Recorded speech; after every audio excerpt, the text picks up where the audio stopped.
אתם יודעים מה זה סרטון סטופ מושן? בואו נראה דוגמה קטנה.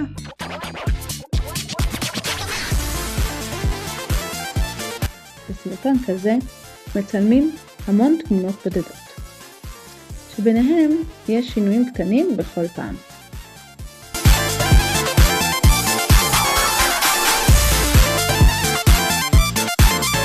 אחר כך מצרפים את התמונות יחד, וכשרואים אותן במהירות נוצר סרטון.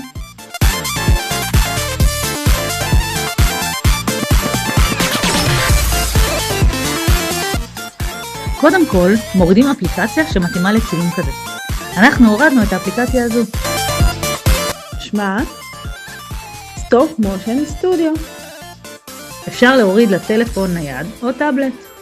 את הטלפון או הטאבלט מעמידים באופן יציב. אם יש לכם מעמד שמיועד לזה נהדר, אם לא, אפשר לאלתר.